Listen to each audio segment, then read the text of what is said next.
mode.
Yeah, hello, everybody. My name is Yurchi Fedorkov, and welcome to the third uh, in the series of seminars that we're providing for clients. Today's seminar will be about the psychology of forex trading, and I'll be trying to explain to you and try and my opinions, and also what I see as important psychological factors in the market today. So, in order to begin with, I'll just give you a bit of background about myself. My name is George Fedorkov. I work in ALPARI for approximately 4 years, and my specialty is to work with markets and to keep up to date with everything that's happening in foreign exchange, and to provide a service for clients uh, in terms of what's happening, in terms of what we think are important points, etc., etc. So to begin the seminar, I would just like to point your attention to, I'll be going through the slides, as you can see in the middle of the screen here. So we're talking about the psychology of trading. Now, most people will not actually take psychology into account. Most people will kind of jump into a trading plan, jump into trading a particular currency pair, without necessarily thinking about the background behind the movement of that currency pair. So in terms of psychology is what do I mean by psychology? Psychology is essentially what traders believe to be driving the minds of other people. So sometimes psychology is the only thing that's driving the market, i.e. if there's no macroeconomic data, if there's no company releases, etc., sometimes traders will simply go on what they believe to be the mindset at the time in the market. So if we just take a couple of observations about the market, like in my personal experience, when I speak to clients, when I look at how people trade, I can more or less come up with a few observations that accurately describe what's happening. So the first thing is most people actually don't care about making money. Most people care about being right. And the way I know that is because most people, or a lot of clients that I speak to, get stuck in massively losing trades. So if you look at their trading history, they'll have sometimes even more than 50% winners, but the losing trades will be so huge that they'll completely decimate that person's account. So to me, that says sometimes that people get stuck into losing trades, and essentially they hope for them to turn around. Now, when you're hoping for a trade to turn around, that essentially is an egoistical view. Instead of having an objective view and getting out of the market and actually saying, look, this isn't a bad trade, I should get out, people actually stay in the market and try to hope the trade to reverse. Now, that is the wrong way to go about it. So sometimes you just have to be very analytical and leave all the emotion out of it. And so I concentrate on the profit rather than the being right. Having let's say so your trading record only has winners, because a lot of people are tempted to do that. Literally, they start off trading, things start going well, and then they just hate to see that one losing trade on their account, which kind of makes them focus on the wrong thing, i.e. having a full list of winning trades. Now, other things is hopes and fears. So against essentially emotion. Emotions can make you see things that are simply not there. So for example, sometimes you'll see a market begin to rally and people jump on the back of that rally, and then they realize that that's actually too late. They've just bought the high, for example, rather than waiting and selling the high, for example. So again, the hopes and fears are incredibly popular in the market. A lot of people will just simply trade because it's on gut instinct, because they're scared of a certain thing, because they hope for a certain thing, rather than always sticking to a particular plan or a particular system that generates trading signals for you.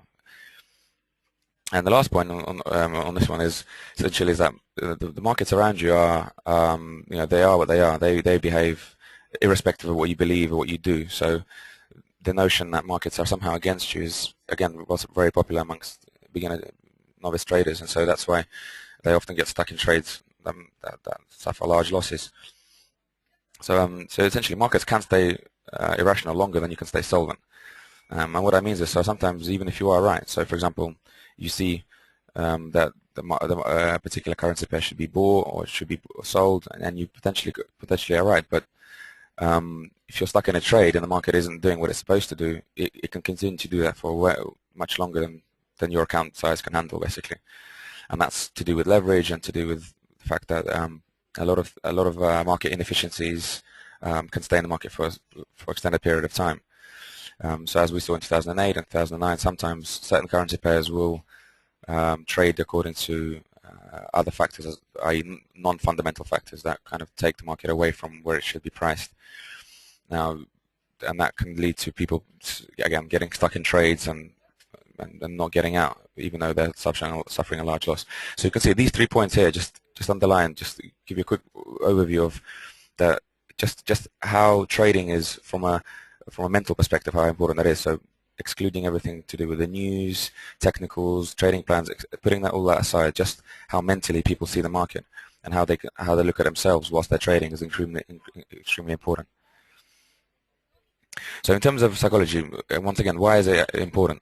Well, because if you think about it, every single market participant, whether it's trading forex, whether it's trading commodities, wherever it may be, other people are essentially every market is comprised of just a cross-section of people or a certain amount of people trading. So their actions will be decided upon their views, and your action will be decided upon your views. So if you try and take that one step further, you will maybe try and think about what are other people thinking, and thus how they will potentially act in response to a particular event or in a particular factor in the market. And so experienced traders, traders that have been trading for several years and they've come to terms with this concept, they will often make trades simply on the back of what they believe less experienced traders are doing. So, for example, let's say there is a particular economic figure coming out at 130 or something like that. So the more experienced traders sometimes will see the number come out at 130, and instead of reacting to it immediately, like what less experienced traders like to do, they will wait to see what the number is, see what the reaction is, and then respond to the kind of the initial move, rather than looking to get onto that initial move. So that's just a brief, and that's probably the easiest and most brief example I can give of how experienced traders, without thinking anything about macroeconomics, without thinking anything about technicals, will simply go where they think the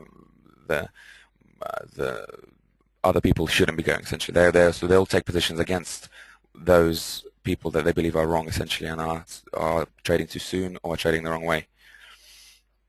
And one other important thing to consider when it comes to psychology and thinking about what other people will do is the understanding that market participants are varied.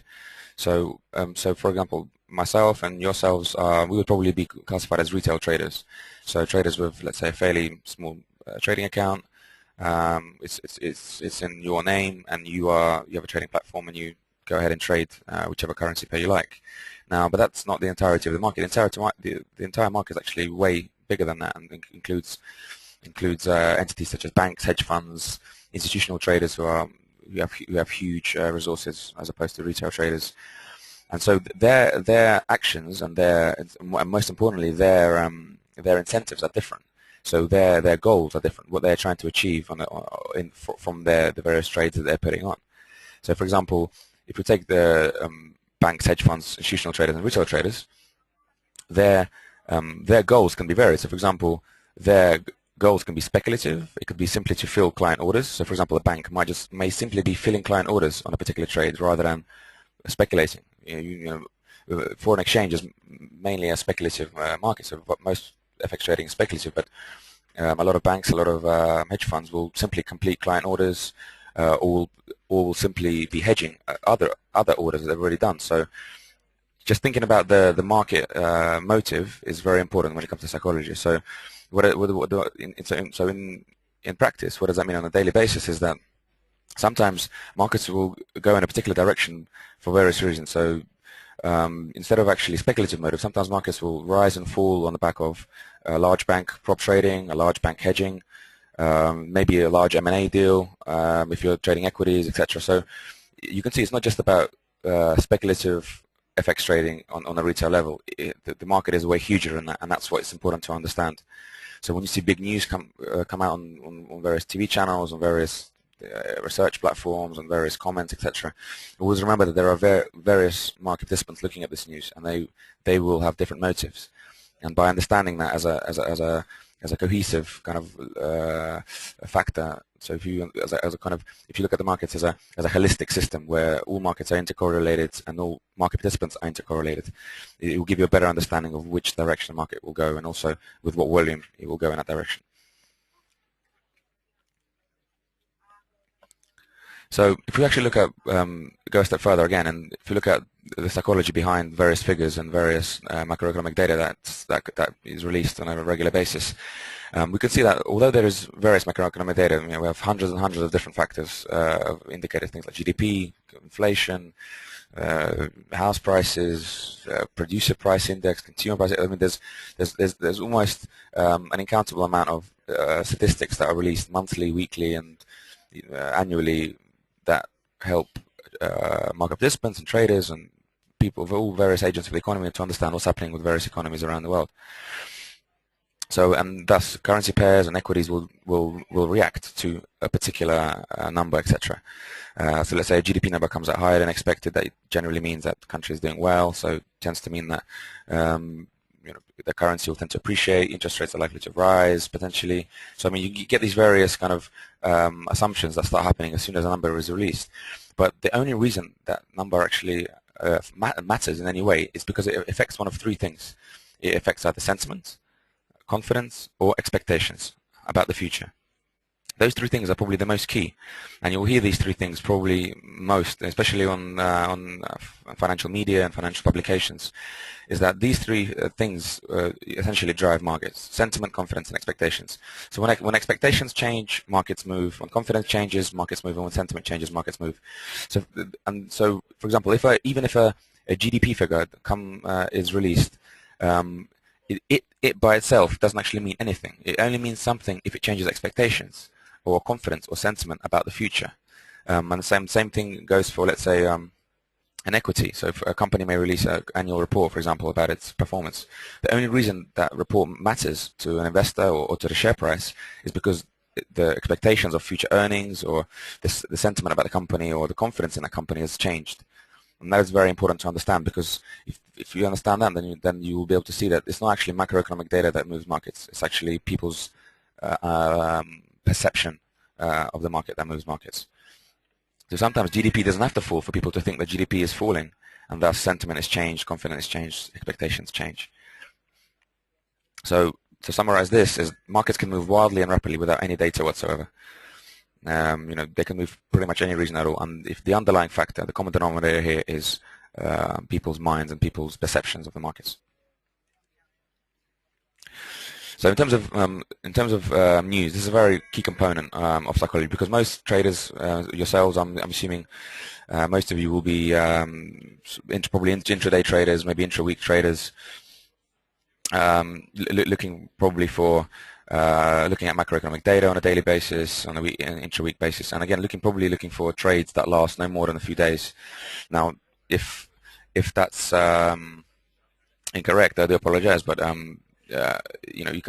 that's generally what most of the market participants do. They generally trade on a fairly short-term basis, and so if you are trading on a fairly short-term basis, then things like news releases will be extremely important, even if you aren't planning to trade those particular news releases. And that's simply because everyone understands that markets move because of macroeconomic data, and they move sometimes very rapidly and very unexpectedly. So if you actually look on that point on itself, what is it? Let's explore that further. So what happens is every day there are a particular amount, certain figures that are released. Just to give you a little example, this is a fairly a very popular website that is used by many retail traders in order to get the latest news releases. And as you can see, there are. This is just for example for today, so November the 15th. As you can see here, so that's the figures for today. And you can see throughout the day, this is UK time. So as you can see throughout the day, there will be news released consistently throughout the day, and that is going to lead to markets moving and again expectations changing, sentiment changing, and obviously various currency pairs are affected depending upon which figure is released. So what does this mean for traders? So a lot of people tend to look at these figures and tend to try and take advantage of them because obviously the market moves quite rapidly, and that's why a lot of people are tempted to trade them. So what tends to happen is that expectations are formed. So banks and various other large organizations, they have analysts analyzing a lot of this data beforehand, and they come up with expectations, and kind of like an average is formed. So they ask around 100 or 200 analysts what they believe to be the estimate for that month or for that week for that particular bit of data. So for example, let's take the data coming up this afternoon. So for example, let's take core retail sales in the US. That's predicted to be at 0.2%, and the previous was 0.6%. So a lot of US dollar traders and a lot of Euro US dollar traders will be looking at this number because they believe that retail sales represent a picture of the consumer in the US, and the consumer market in the US is fairly large, tends to affect US growth and US GDP. And that's why it's likely to have an effect on the US dollar if that number is significant, i.e. if the actual number is significantly higher or lower than this 0.2 figure. So as this number is released at 1:30, a lot of people will look at the actual number and try to see how that compares with the average that's been taken of the expectations, as I mentioned. So if it's significantly out of line, there's going to be a move, and people will try to react. Now, the key point here is that there will be a herd situation, i.e. People tend to react kind of in similar fashion all at the same time, and so you have a concept called like mass behavior or herd behavior occurring. And what that tends to happen in financial markets is that if everyone tries to go for the same price or everyone is going in the same direction, you get an extreme move in that direction because everyone is going essentially for the exit at the same time or is going for the same price all at the same time. And this can lead to things like slippage. It can lead to things like missed prices. It can lead to gaps in markets, etc. Where prices essentially change from one price to the next, and there's a huge gap in the middle, i.e., where there was no trading happened. Now, this happens because of everyone going for the same, attempting to do the same thing all at the same time. And then if you think deeper into that, well, that's because everyone is acting in their own interest. Everyone wants that initial price. Everyone wants, for example, let's imagine that the retail sales figure this afternoon is, let's say, very positive for the dollar, and euro dollar subsequently falls. So everyone will be trying to sell euro dollar immediately on the back of that, and be trying to get the best price, i.e. the highest price to sell at. So, I beg pardon. So, what that will lead to, or very likely would lead to, is that the euro dollar currency pair will fall very rapidly, and a lot of people won't be able to not everyone will be able to get that initial sell price. Because always remember that for every seller there must be a buyer. So if everyone's trying to sell, then no one is buying, then the price has to readjust down to a level where there is enough buyers to meet the selling supply. So, and this is why you have kind of extreme moves. If you actually look at a particular number, to give you a quick example, if you just take an example here.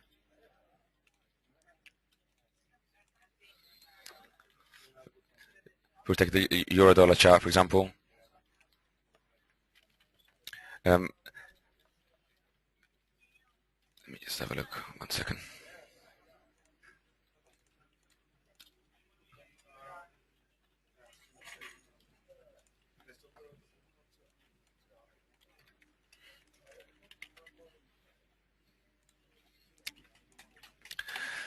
So I'll just get a chat sorted out while I continue. So and what happens then is when a significant amount of people act simultaneously, the price effect is exacerbated. So you tend to get really, really strong moves in one direction. Now, one other thing very important with news is that a lot of the time news will be released and people will try to react to that number, but then they'll say, for example, so let's say a number is positive, let's say for the US dollar, yet the US dollar falls, or let's say the number is positive for sterling, but sterling falls, and a lot of people say, well, that is counterintuitive. This shouldn't be happening. Why is the market falling when it should be rising if it's a positive number, for example? Well, that is because, again, all to do with expectations. So sometimes a positive number is not as positive as expected. So it's actually in real terms, it's actually a negative number, and vice versa. Now that's a very key concept to understand. It's all to do with expectations, and this goes back to the original point I made at the beginning of the presentation, in that it's not actually the GDP number or any particular number that matters per se. It's the expectations around that number that matters.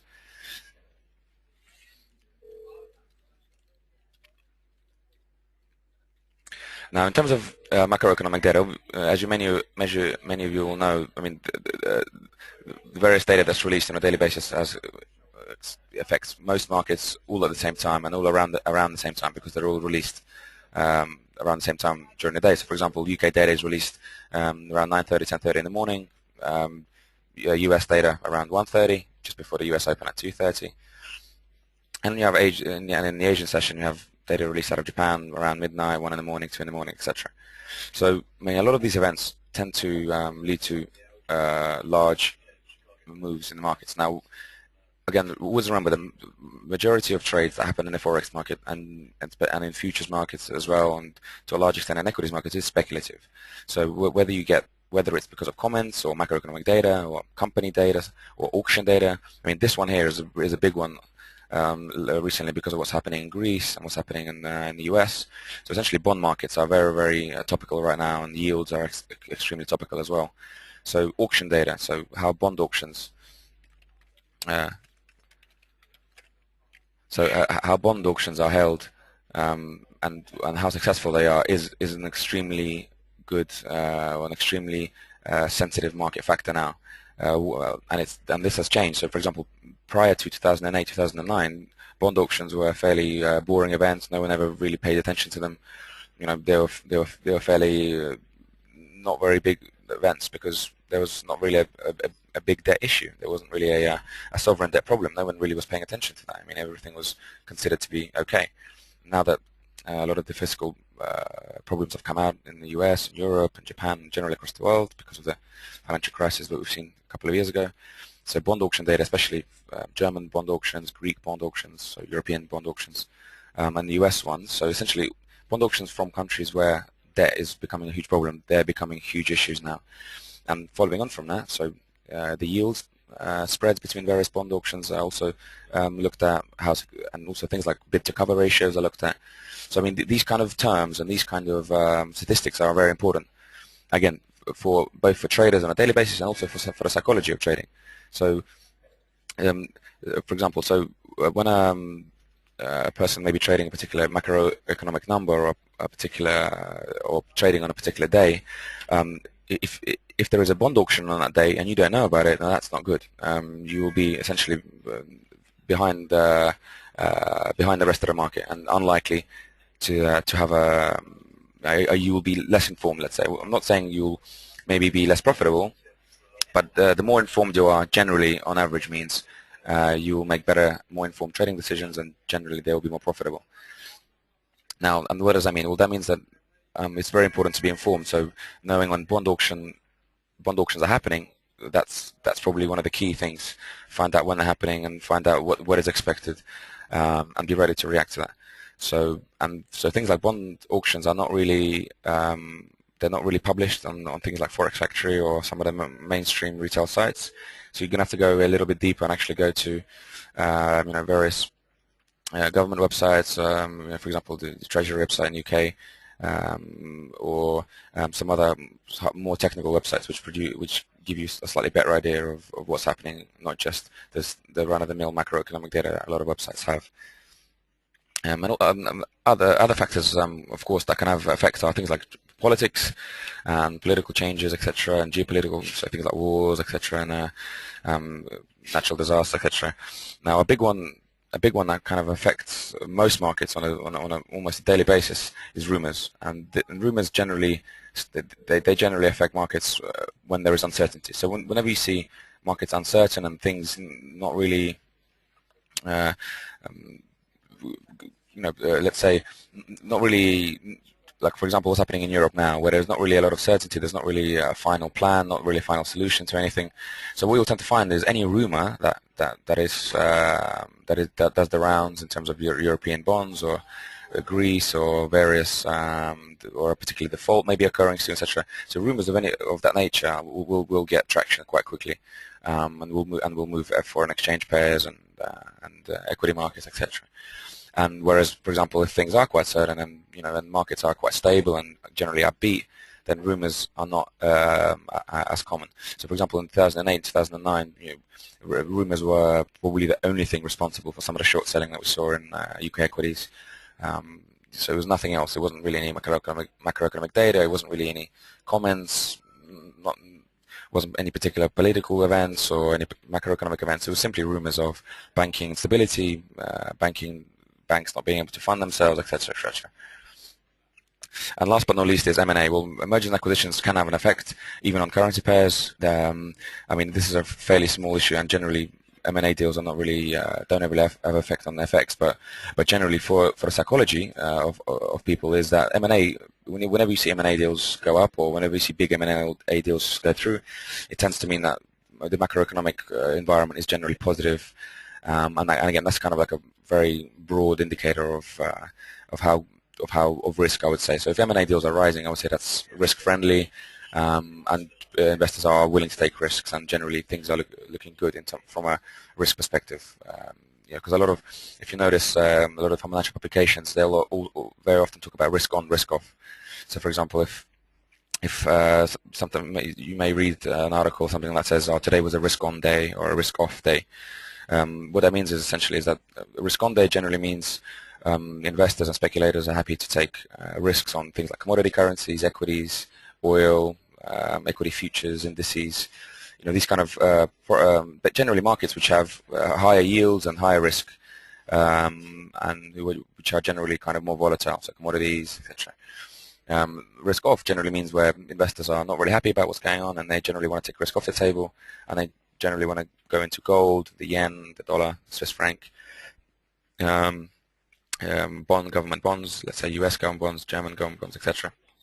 So generally products with low yield but with a low risk profile. And again, so by looking at things like the amount of M&A deals that are happening, by looking at various other indicators, like you have things like the VIX, which measure volatility. So but there are various different indicators will give you some kind of inkling as to what risk is, what the risk sentiment is, let's say, in the market. And risk sentiment is, as we mentioned before, sentiment is a very key point. So regardless of macroeconomic data or any technicals, the risk profile of a market, so how investors generally are, whether are they generally risk on or risk off in a particular market, is sometimes the only thing that is moving that market, and that's very important to understand. Now, to give you a really like basic example is in terms of being informed and the importance of having the right information at your fingertips is like for just a little did you know is that, well, for example, if you're trading the US dollar, the US dollar is actually heavily influenced by dairy auctions, so dairy products, like cheese, milk, etc. Now, it sounds quite far-fetched, but that is actually one of the biggest influences on the New Zealand dollar. Why? Well, because New Zealand exports a lot of dairy products. It's one of its major export markets. So if dairy prices are falling, and if generally the dairy market in New Zealand is not doing so well, then that is likely to mean that New Zealand dollar is not going to be in as much demand as in the future as it would be otherwise. So for example, looking at what I believe they happen twice a month. So these dairy auctions happen twice a month. So if you are trading New Zealand dollar, it is worth paying attention to what these auctions are. How successful they are, what they were previously, how that compares, see if there's any comments that are coming out from officials surrounding those auctions, etc. So, I mean, so for someone who's not aware of this point, for example, they would be trading New Zealand dollar without knowing this, and so, for example, a dairy auction may come out, and New Zealand dollar will adjust to that macroeconomic event, and yet that particular trader may not be even aware that auction's happened, let alone know the reason behind why the price has just changed so rapidly.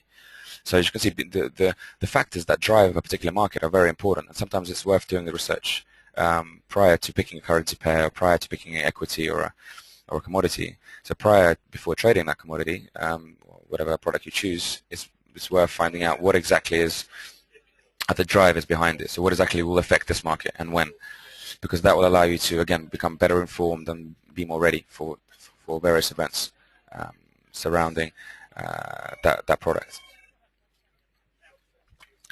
So in terms of kind of actual trading on on an intraday basis, what tends to happen to novice traders, and how can you avoid some of these problems? Well, novice traders, what they tend to do is, instead of kind of doing what they would do in kind of logically, instead of applying logic to their trading decisions, they tend to apply emotion to trading decisions. So what you tend to find is novice traders will see a market rally quite quickly, and instead of actually seeing that small rally for what it really is, they'll simply try and buy it because the market's rallying. So what novice traders tend to do is they tend to see buyers. So what looks like a buy, they'll actually sell, and what looks like a sell, they'll actually buy, simply because their emotions or their instinct is telling them that, rather than actually seeing that rally for what it really is, or that seller for what it really is.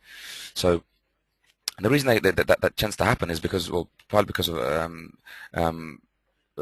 lack of experience, but also because generally it is quite tempting sometimes to see the market rally quite quickly, and to think, or to perceive that there is some kind of news out in the market that there is that's made that currency pair, let's say, go up or down, and thus it's simply a knee-jerk reaction.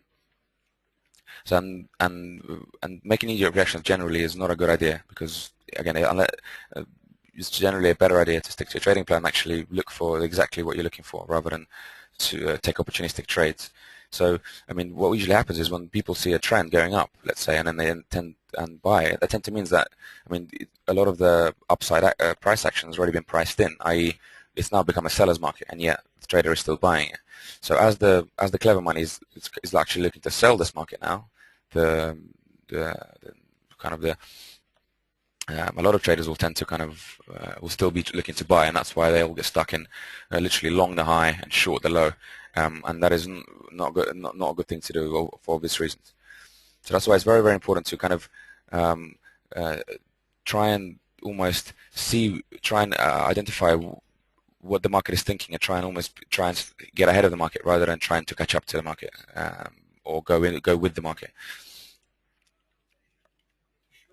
Now, one extremely important point in terms of the psychology behind trading, and this is I'm going to talk about in terms of things like execution, and things like actual the actual logistics of trading.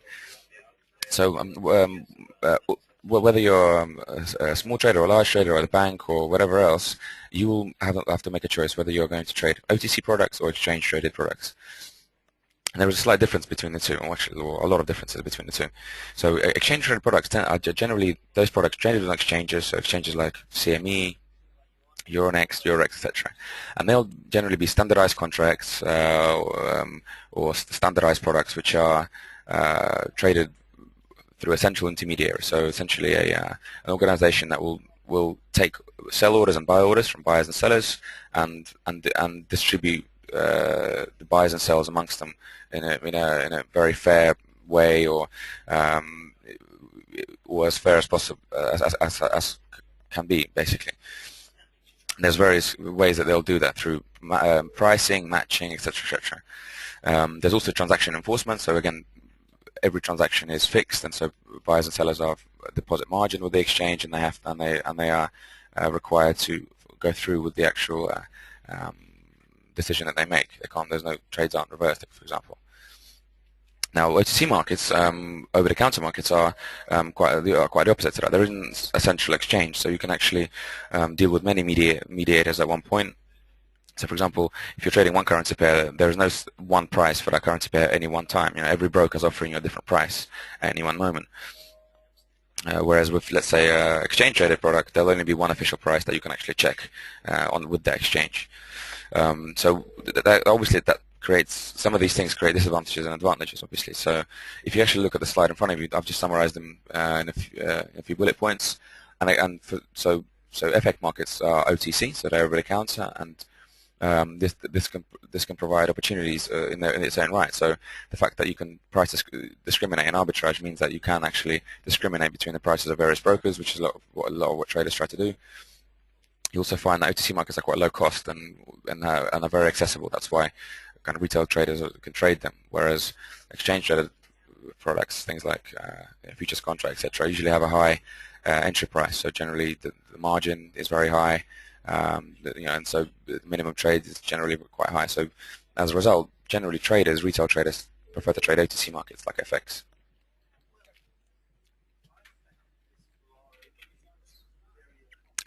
Now, one very important thing when talking about psychology of trading, so trying to identify what other people are thinking when you're doing Euro trading, is that it's causality.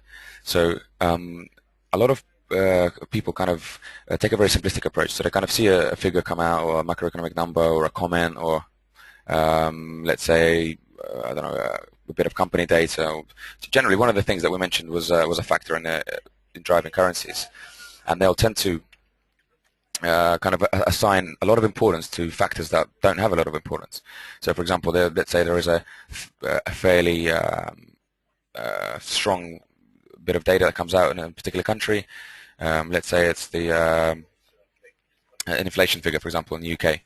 Now, if that number is out of line, yes, will tend to mean that that's unexpected and expectations are changing, and so there should be an adjustment in price. But what that doesn't really tell you is that is causality. So causality is in terms of what actually affects currency pairs.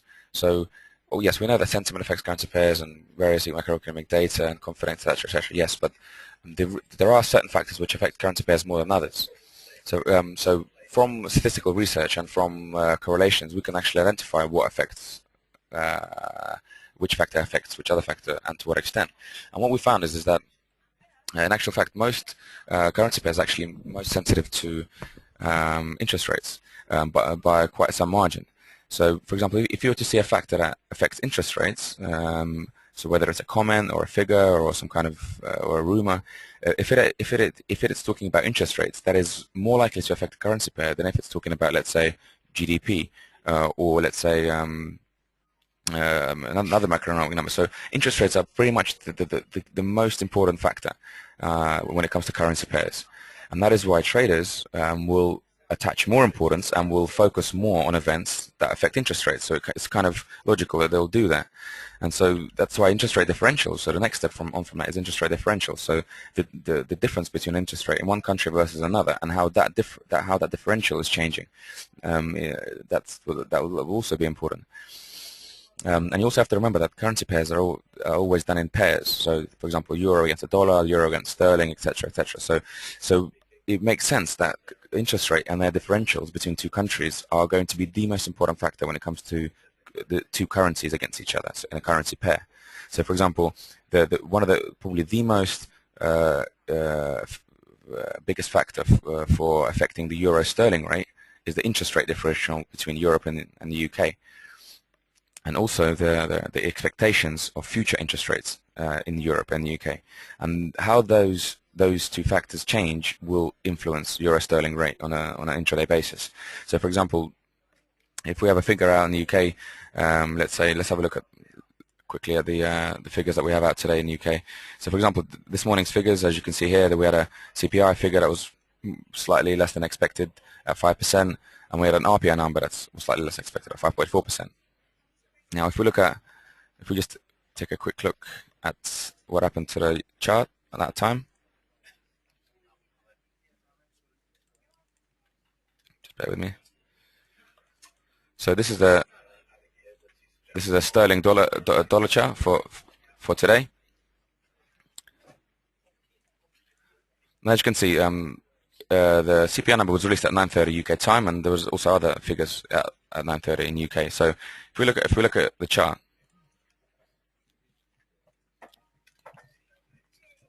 here, and we look at 9:30, so roughly here, you can see that. Let's put it just a 1 minute time frame. So if we look at 9:30 around here, you can see that the initial reaction, so the number was released at 9:30, and that looked to have a positive reaction. So we had a some buy action here, and not, but generally it wasn't really a reaction. If you can see those two candles, these two green candles are quite small. So let me just annotate here quickly. So as you can see, these two candles here are quite small. But what's more interesting for me is rather than what's happened after the number. So what's not what's happened here after 9:30, but what's happened before 9:30 here. This huge selling before 9:30, and why? So if we actually look at the chart here, so after the number was released, we actually saw very little movement. If anything, the number was as expected, but before the number there was a lot of selling. So what this generally represents to me is we had speculators prior to the figure. We had speculators selling sterling against the US dollar on the expectation that numbers would be quite negative, i.e. we would see quite kind of inflation kind of go out of control. A lot of people were thinking that inflation would be revised even higher. And although inflation generally means higher interest rates and a stronger sterling, well, at some point you kind of have a situation where people see inflation as starting to become a negative factor, and so they will generally sort of lose confidence in a currency if inflation begins to rise to kind of beyond for a considerable amount of time and beyond kind of expectations. And so for me, so today, prior to the number, this is a good example of how traders, market participants will often trade prior to a number, even more so than after a number. And that's because the number didn't really mean anything. The number was more or less expected. It was very small difference between expectation and actual today. So in the end, it was actually today's CPI number was all about what happened before it, and essentially people looking to speculatively sell into that figure, and essentially that's what's happened. So just to give you an example, so whereas a lot of traders would probably have been looking to today at that number at 9:30 and literally only acting after 9:30 and not actually taking advantage of the opportunities that were there before.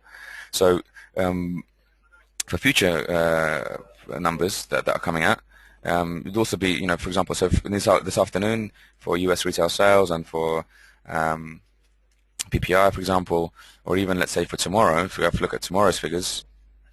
So for Wednesday, so tomorrow we have a huge lineup of numbers with there's a UK inflation report tomorrow and a very important inflation number in Europe, as well as Japanese interest rate decision overnight. So again, this is gonna be these figures are quite important given current economic conditions. Everyone's looking at what's happening in Europe to see how that's performing, to see how that's going to affect the EFSF and the bailout, etc. And vice versa. For example, this figure here, the tick long-term purchases in the US, that's going to be huge.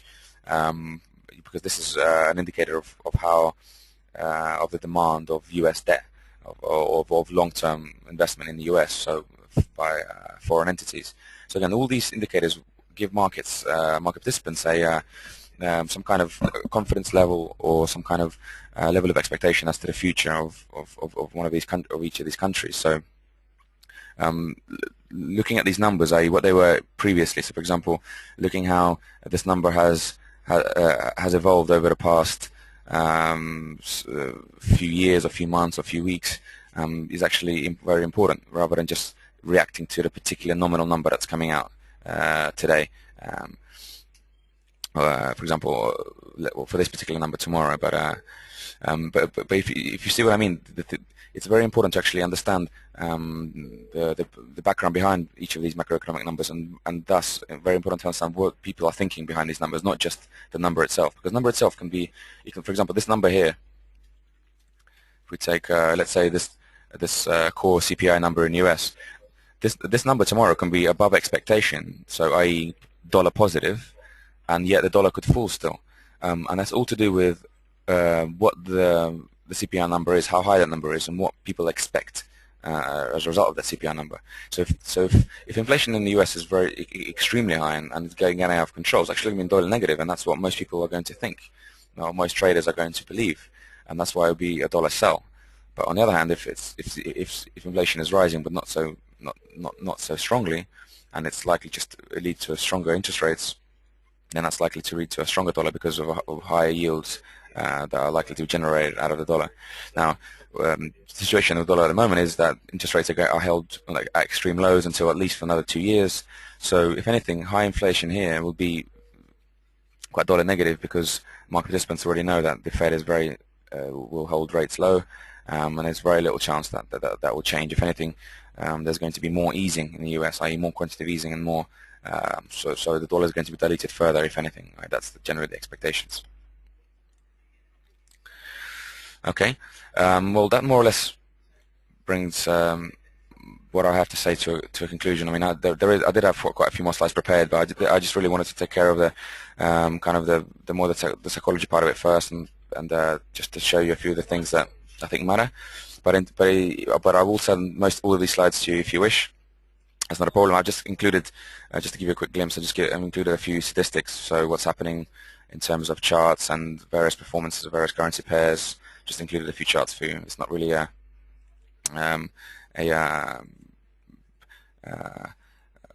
not really dealing with the psychology of trading necessarily, but more to do with various other factors. So actual statistical factors, what's happening with inflation, what's happening with FX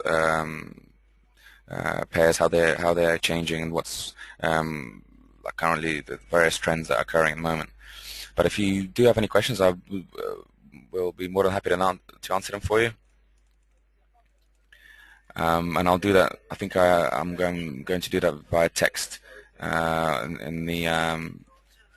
so if you just put your questions through into the questions box on your screens, then I'll be answering them now. So we have a question here. So what is scalping? So scalping is is essentially a trading strategy whereby the trader is looking to take a few points at let's say, the best way is just to show you on our trading platform. So I'm just going to launch MetaTrader 4. This is the trading platform that we use as a company. So ALPARI, this is what we offer our clients. So I'll just pull that up and I'll show you what is scalping.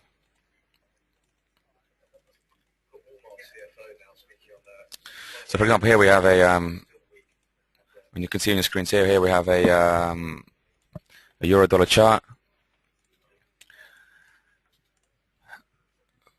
5-minute chart. So for example, scalping would be is essentially a trading strategy whereby a trader wants to trade the currency pair and make a quick profit and get out quite quickly. i.e.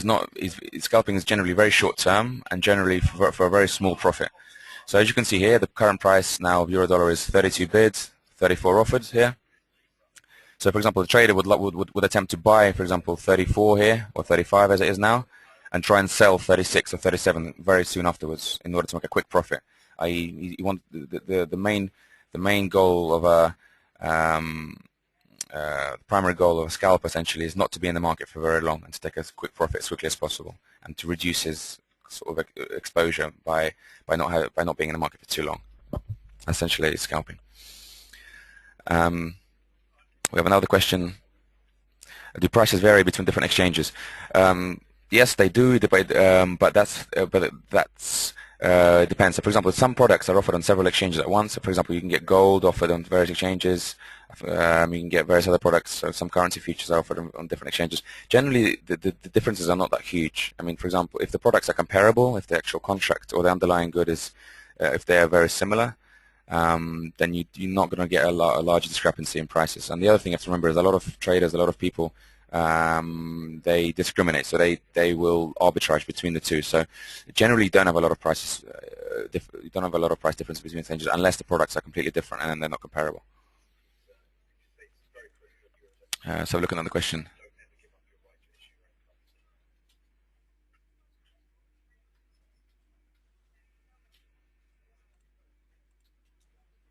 What charting platform was I using? I was using Pro Real Time.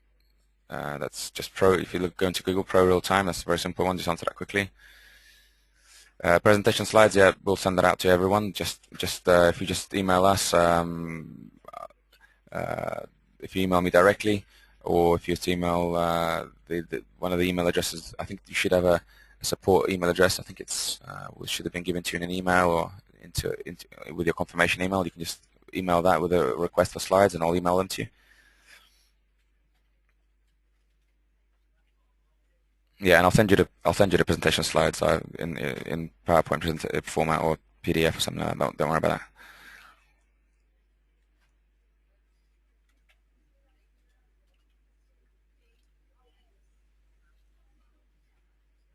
Just going through the questions, have a look, find a good one. I've got a good question here. So can you use the current sterling yen outlook to explain interest rate differential? I.e., why is it not moving in the direction you would expect from the differential? Okay. Let's have a look at the sterling yen chart. Hold on.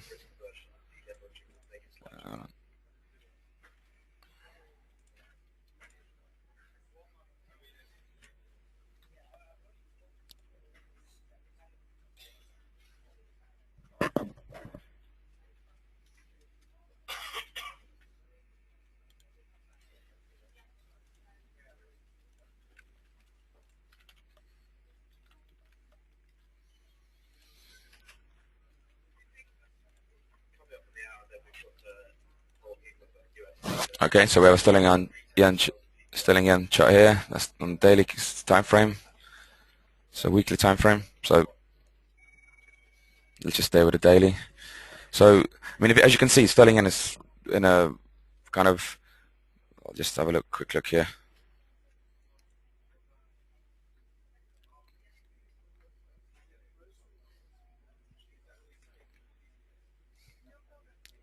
So for me, if I look at sterling yen on a daily chart here, although as you can see throughout 2011, it's on a general downward direction, generally downward trend on a broad downward trend.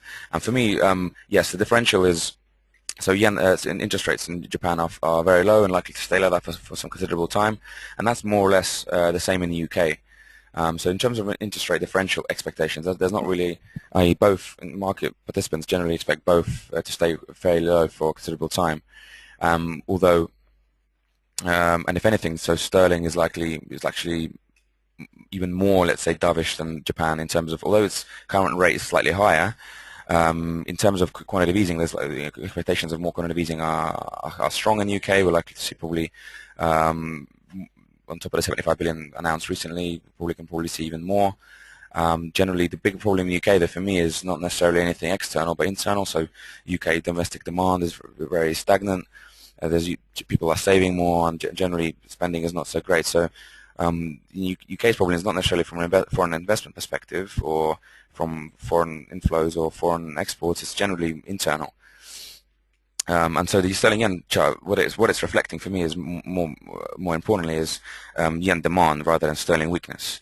The yen has been strengthening pretty much across everything this year. If I just bring you back to this chart here, as you can see, that's the yen performance in 2011, as of the January 1st, 2011. As you can see, the yen is higher on pretty much against pretty much everything. So it's it's highest against CAD. It's, again, if you notice here, the three currencies it's strongest against is the three commodity currencies. So the Canadian dollar, New Zealand dollar, Australian dollar, and against sterling as well. It's 2.1% higher against sterling this year. Now that just reflects safe haven demand, and it reflects uncertainty about Europe. It reflects the fact that people are generally unhappy about, or they're generally unhappy about fiat currency in general, and the debasement of the currencies of the developed world. They're generally unhappy about that, and so they're going for the currencies that they deem to be the safest, and generally they want to put their money where there's least exposure to bank risk and default risk, and that's generally Japan and Switzerland for the time being. That could easily change, and that could change quite quickly. But for the time being, this year that's been generally the feeling that people have had, and you've seen yen demand and Swiss franc demand. As you can see, these two charts just to show you, the Swiss franc is the second strongest this year. The yen is the strongest, simply because of safe haven demand. Now, if you look, going back to this chart here. Going back to the chart, so I would say the chart doesn't really reflect interest rate differentials. It reflects broader risk profile, and you can see, for example, this bounce. If you can see the bounce that starts here and goes up to there, that was essentially the when when things were looking quite positive, i.e. when people we're seeing there was supposedly a European solution. If we actually have a look at what date that exactly was, we see so beginning of October we saw a small bounce in sterling yen up until the end of October. So throughout October, the sterling kind of bounced against the yen, but now it's rejoining the downtrend. I strongly believe that will continue because tomorrow's inflation report for me is not going to be great. It's going to be quite downbeat. Generally, Mervyn King is not very positive surprise merchant, but rather the opposite. And so, if anything, we're likely to see a more downside to confirm this trend line here, to meet this trend line down here at some point in next year. So that's personally my view on that one. Let's have a look at some more questions before we've only got a few more minutes. Let's see if I can answer some more questions for you. So yeah, don't worry about the slides. The slides they'll be if you just leave your email address, send us an email to what you should have an email in your inboxes or on your reminder email. So just send your request for that there, and we'll email you some slides. No problem.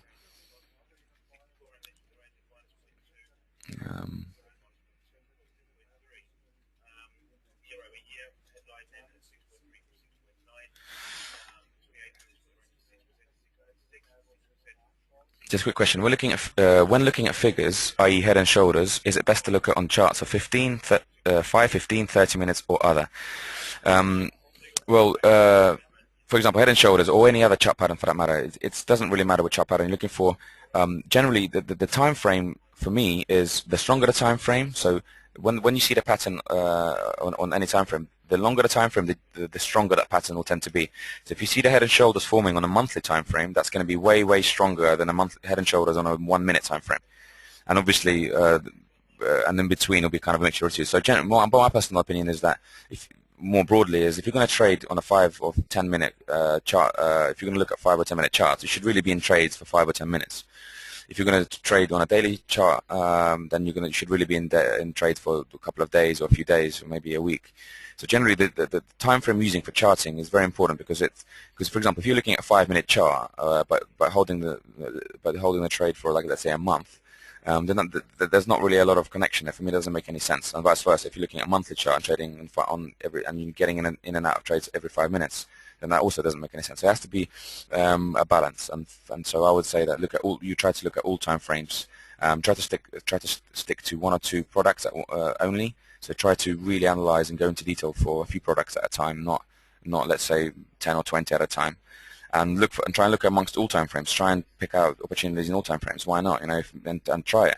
If you find some success trading later time frames, then that's fantastic. If you have success on lower time frames, that's also great. But just test it and prod it. A bit of experimentation is going to be required. And that's why you have demo accounts. That's why you have trading histories, etc. So yeah, give it a go. I mean, I wouldn't say necessarily concentrate on any one time frame or any one particular indicator.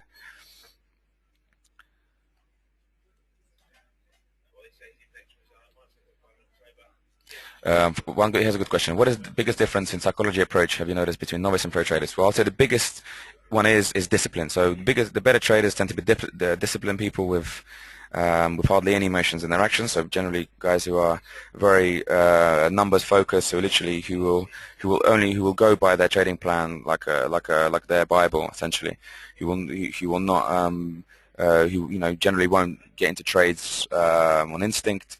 Another factor that the pro guys have over novice guys, that pro traders generally have very strong routines, i.e. what they do and how they do it is more or less the same every day. There is not really a difference, whether it's Monday, Tuesday, or Wednesday, whether it's January, February, or March, they will have the same routine with the same approach, with the same analysis, and that's what gives them that opportunity to find opportunities, and because opportunities essentially just pop up in front of them rather than them having to scour for them. That's for me, yeah. Well, anyway, guys, I think this more or less coming to the end of the presentation. Thank you for listening, and thank you for joining us for this third invitation. There'll be another one coming up this Thursday where I'll be covering latest market update, and by all means send me questions.